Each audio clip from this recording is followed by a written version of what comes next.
Thanks for coming tonight. We're going to talk about recovery, so it's a little strange, and I'm going to start tonight by talking about the Navy Yard shooting. Why do these shootings keep happening? Here in Fairfax and in Virginia, we really have had our share of tragedies. 7 years ago, my friend Detective Vicki Armel and another officer were killed, shot, the first officers in Fairfax ever to be murdered by a young man with untreated mental illness. Then we had, of course, Virginia Tech, then we have Tucson, then we have Aurora, then we have Newport, now we have the Navy Yard. And when these photographs of the shooters are flashed on the screen, everybody goes, oh, mental illness, mental illness, mental illness.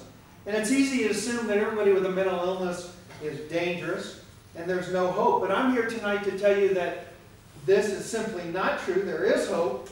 Now, we can't ignore these shootings. We can't ignore that these folks had mental illness, but we can rely on facts and not hysteria.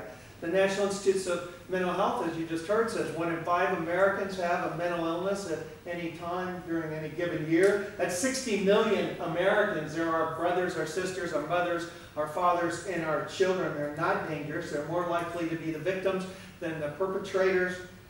We know that 2 million of the 11 million that have severe mental illnesses like bipolar and schizophrenia are untreated. 2 million. And in that 2 million pool, we know that there's a small sliver of people who do act out violently if they don't get help. So what do we do about this? Well, we can stick our head in the sand and act like we don't know anything about it, or we can speak out boldly and we can tell people that, one, we need to improve our mental health system, because I believe in most of these cases these people could have been helped, should have been helped, and we need to tell our stories of recovery so people will know that it is possible. Mental illness is not a lifelong, horrible death sentence. You know, people say to me, oh, people with schizophrenia, and so I feel so sorry for those people because they just can't be helped.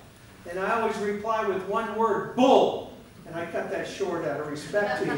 You know, since publication of my book, I've been to 48 states. I've toured over 100 different treatment programs. I have seen miracles happen. I can tell you about Rick in Cincinnati, homeless for more than 25 years, lived in the woods, got an ACT team, got help, got into housing first. Today, he takes care of his cat. He's on medication, which helps him. He's doing great. Or I can tell you about Gloria in Juneau, Alaska, who I met, who was homeless for years with schizophrenia, now runs a theater group. Or I can tell you about Donnie, who lives in Ann Arbor, and how he's recovered from schizophrenia.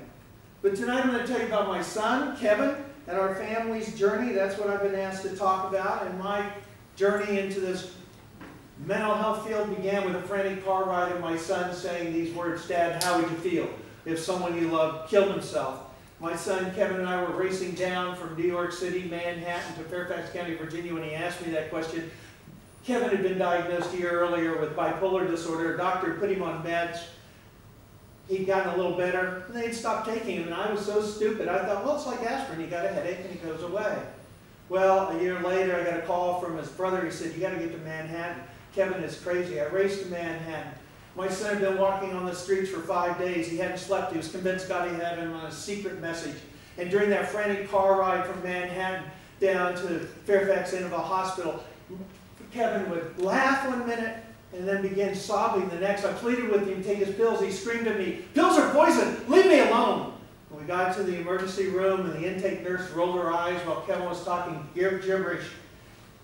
Then we were taken to a room, which is, many of you have been through this. We sat there for 4 hours, and finally Kevin said, I'm leaving. I'm getting out of here. There's nothing wrong with me. I said, hold on, hold on. I literally raced out. I grabbed a doctor. I'll never forget how he came into that room. He came in with his hands up as if he were surrendering. He said, I'm sorry, Mr. Earley, I can't help your son. I said, you haven't even examined him. They explained to me it didn't matter. Virginia law at that time was very specific. Unless a person was in immediate, imminent danger to himself or others, he couldn't be required to take medication. The nurse had told him my son thought pills were poison.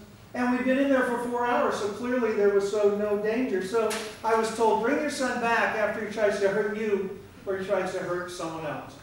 Well, I took him home, and during the next 48 hours, I watched him slip into a mental abyss. He had tin foil wrapped around his head because he didn't want the CIA to read his thoughts through the television. He slipped out of our house. He slipped out early one morning. He broke into a stranger's house. Luckily, they weren't there. He broke in to take a bubble bath. It took 5 officers and a police dog to get him out. When they did, they took him over to Woodburn. I went racing over, and a policeman was standing outside. He goes, whoa, whoa, whoa, whoa, whoa. Before you go in, let me give you a little friendly advice. Even though your son's told us that he has a mental illness, even though he's told us he's off his meds, even though we picked him up in a house taking a bubble bath, unless you go inside and you tell that doctor your son threatened to kill you, he will not get help in Fairfax County. We will take him to jail, and you don't want that. And I looked at the officer and I said, well, my son hasn't threatened to kill me, and he shrugged.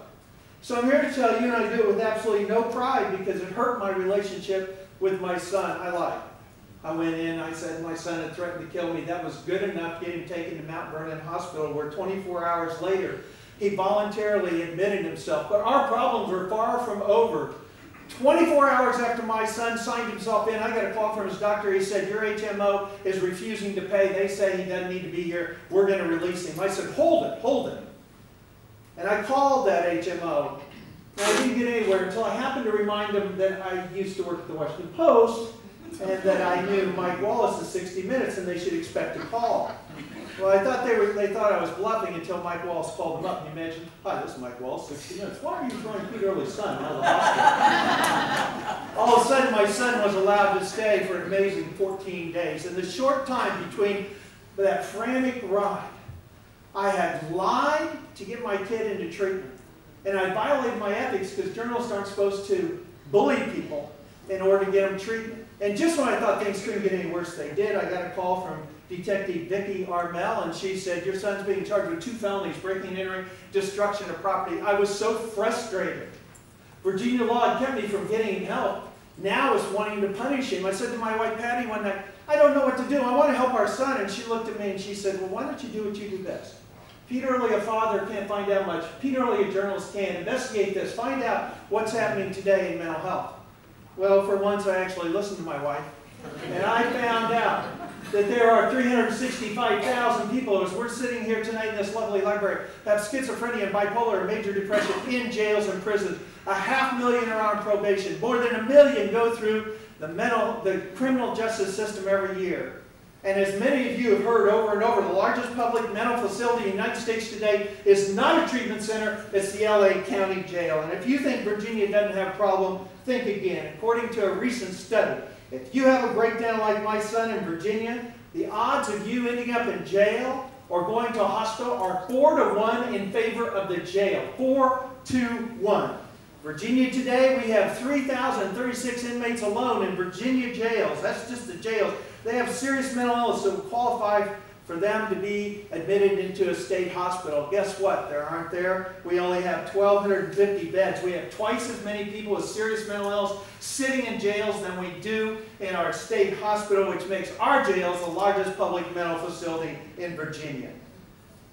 I went to my son and I said, I want to write a book about this. He said, well, who wants to read about me? I said, no, I'm going to find somewhere, a jail, far away from Fairfax County because I don't want to irritate a judge or a prosecutor. And I'm going to go in that jail and I'm going to follow people through the system to see what really happens to them. He said, Dad, if it helps someone else, tell my story. Well, I started in LA, largest public mental facility, lasted 2 days, threw me out, said I was violating HIPAA by being there. Tried Chicago next, no. Rikers Island, no. Baltimore, no. Washington, D.C., they literally said, hell no. I ended up going to Miami because of a judge, the 9th floor. I want to take you there where the most psychotic prisoners are kept. The 9th floor, U-shaped cell block, 19 cells face the center. Officers walk up and down the center, plexiglass cell fronts. And when I looked into those cells, I saw men completely naked in cells with nothing else in them. Cells built for 2 men with 4 men in them. And because of design flaw, the cells were cold, bone-chilling cold, but there were no blankets. And because of an old facility, the water broke down, so people who were thirsty because of medication drank from the toilets. And you could hear the normal jail sounds, but when you listen closer, you heard the asylum sounds. People screaming and unseen tormentors. And then I heard a thud, thud, thud. Then louder, thud, thud, thud. Then faster, thud, thud, thud. It was one of the inmates running forward, smashing his forehead in plexiglass. I ain't crazy, he screamed. Well, then quit acting like you are, one of the unconcerned officers called back. The officers called this the forgotten floor. And I thought they were talking about the inmates, but they were talking about themselves too. Not one of these officers had ever received any kind of training to work with someone with a mental illness. And when I got to know them better, I found out that every one of those officers was a troublesome employee, and they'd been assigned to work with the crazies because it was the worst job in jail, and their bosses hoped they would quit. My tour guide was Dr. Joseph Portier, a wonderful part-time psychiatrist, fabulous in the jail. A lot of people think you'll get help if you get put in jail. He said, we don't help people. We're not a hospital. I went with him on his morning rounds, 92 inmates on the 9th floor. His rounds took us 19.5 minutes. Do the math, you'll see we spent 12.5 seconds talking to each inmate. I want to tell you briefly about one of the inmates I found in Miami. Her name was Alice Ann Collier, classic case, chronic schizophrenia. The kind of person who used to be locked in a state hospital. Now she was back in the community. It was great. Well, let's look at where she lived. She lived in a cardboard box behind a restaurant. And when I met her, she had been standing, she was in jail because she had been standing at a bus stop, and her eyes had locked with the eyes of an elderly woman. And Alice Ann had screamed, "Stop stealing my thoughts!" And she raced over and she shoved the older woman. Not hard enough to push her over, but she shoved her, ran off. Well-meaning witnesses said, "Oh, get her arrested, get her arrested. She'll get help if you get arrested." Well, help is not what Alice Ann got. So many people retire in Florida that the state makes crimes against the elderly automatic felonies. And because she had shoved 2 other elderly women at bus stops, she was charged under that state's 3 strikes law. And she faced a mandatory, non-negotiable 5 years in prison. But when she was brought before the judge, he looked down and he said, "I can't put this woman on trial. She's not competent." You have to be competent in our country to be put on trial. He said, "I'm going to send you to Chattahoochee State Hospital to be made competent, not treated. Competent, there's a difference. Treatment means you get help." Well, that's not what she got. Every day she was taken into a room. She was shown 3 chairs. On one was written the word judge, the next one prosecutor, the third one defense attorney. And when Alice Ann could tell her keepers who sat in each chair, she was deemed competent enough to be put on trial, and she was returned to the courthouse. Well, of course, she wasn't competent. The judge said, "What's going on? You go back to Chattahoochee. You get made competent." When I found Alice Ann Collier, I found out that she'd been traveling between the jail and the state hospital 1,151 days, more than 3 years. She'd never been made competent. I'm a reporter. I went rushing over to the prosecutor with my little pen and pencil. I said, "Look what I found. Look what I found." They told me without any embarrassment they knew exactly what they were doing with Alice Ann Collier. In fact, they planned to keep her on that bus for 5 years before they released her without her going to trial. Why? Because she was dangerous, medication didn't seem to help, and there was no safe place. No safe place in the entire state of Florida, no hospital beds where she could go to be treated. Now, she was typical. The kind of persons I was meeting in jail were not Hannibal Lecter, serial killers. They were people with bipolar disorder and depression. I know what you're saying. You're sitting there thinking, "Oh my God, I'm glad I don't live in Miami." All right, let's look at Virginia. We have 6,322 inmates in 64 jails. I'm just looking at jails now, not prisons. 6,322. We know that 3,161 of them have serious mental illnesses. Let's just look at that number. 3,161. Actually, it could be higher. Why could it be higher? Because we only check in half of our jails if anyone has a mental illness. We don't even look in the other half. So where are those 3,161 inmates with serious mental illness being housed? 1/3 of our jails have a separate unit for persons with mental illness. 1/3. Where are the other 2/3 kept? Well, let me tell you first that 1/3 accounts for 541 beds. 541 beds for 3,161 people with serious mental illness. Where are the other 2,620? 742 of them are kept in isolation cells because the jail doesn't know where else to put them, so they're stripped down and put in isolation jails, which are proven to cause more damage to mental health than to help. Beginning to sound a bit like Miami, aren't we? We really don't know how many people we have, and those we have 742 of them in isolation cells. What kind of treatment do these people get? Well, according to a state report, they got 17,379 hours of treatment. Man, that sounds fantastic. 17,000 hours. Let's break it down. That's 3.5 minutes of treatment per person with a mental illness. Let's dig a little deeper How much time does someone with serious mental illness really have in a Virginia jail if you break it down and take out the CSP therapists, social workers, and people in the jail? 1, 2, 3, 4, 5. 5 seconds. That's it. Now imagine for one moment if that was your son with a serious mental illness sitting in a cell, naked. Would you want more than 5 seconds of treatment?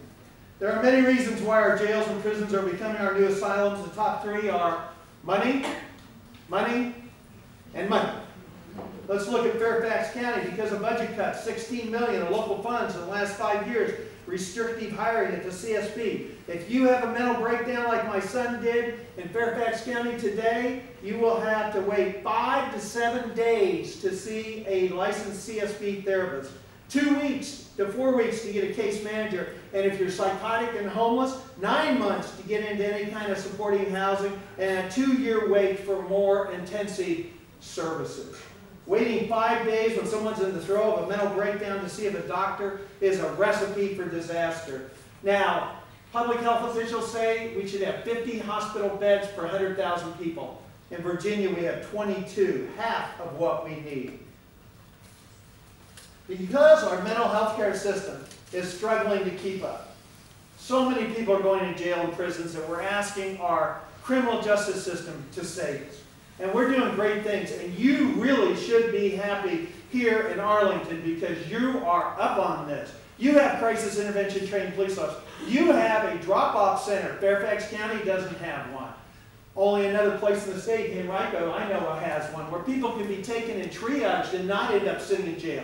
We need mental health courts. Why should somebody like my son end up going into the regular court system when they could be put in treatment? I'm thrilled that the Honorable D'Amato? Okay, I'll screw it up. Is here tonight. But I got to wake you up. I got to tell you something. As great as these programs are, CIT, recovery, mental health courts, reentry programs, I've seen them all. They're fabulous. They will save you money. But as great as they are, they will fail unless you have good community services. And I'm talking about more than CSPs. We have to wake up. You have to understand that in Virginia, you can't talk about fixing our mental health system unless you want to talk about housing. You can't talk about fixing it unless you want to talk about drug and alcohol programs. You can't talk about fixing it unless you want to talk about transportation. You can't talk about fixing it unless you want to talk about veterans. And you can't talk about fixing it until you get that 5-day minimum wait to see somebody down to a few hours. We need to wake up and understand this is a community program.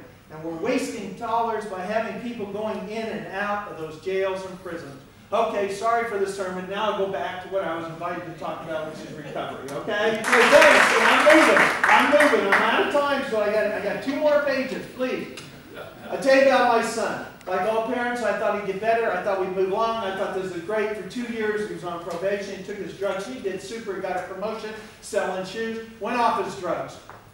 Fairfax County has a crisis response team. I called him up. I said, look, my son's off his drugs. He's starting to slip. He's helped by medication. He's starting to slip. Whoa, is he dangerous?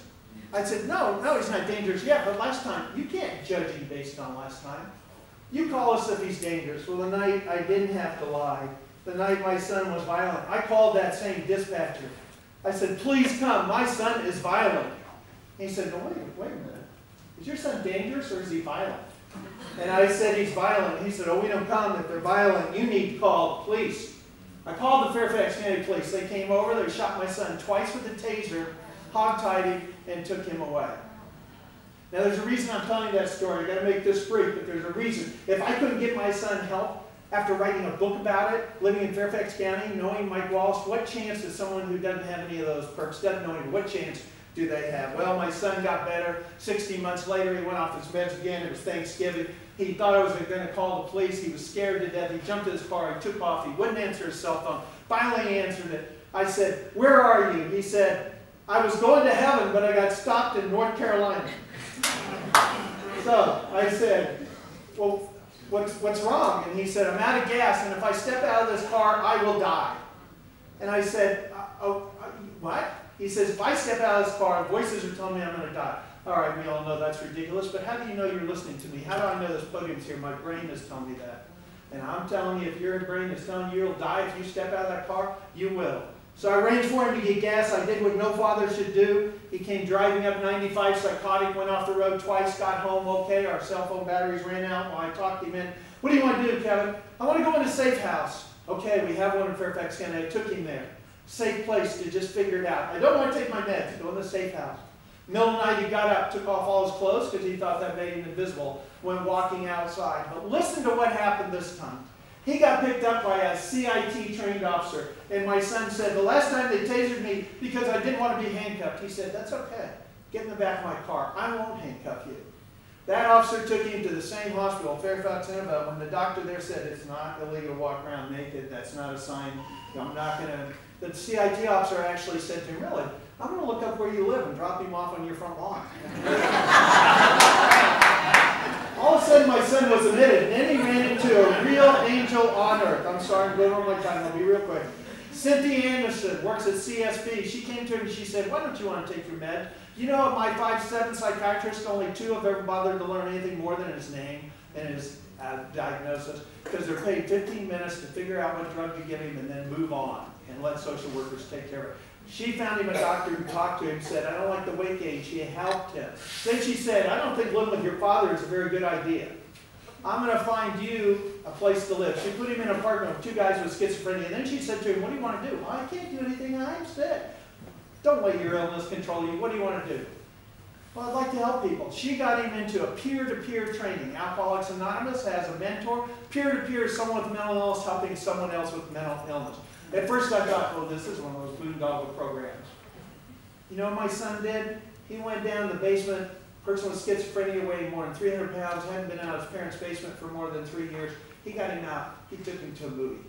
Now, that may not sound much to you, unless it's your kid.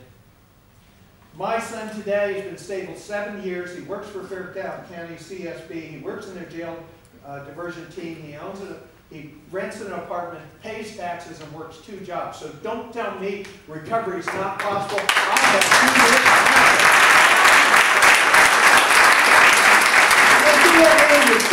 One person made that happen.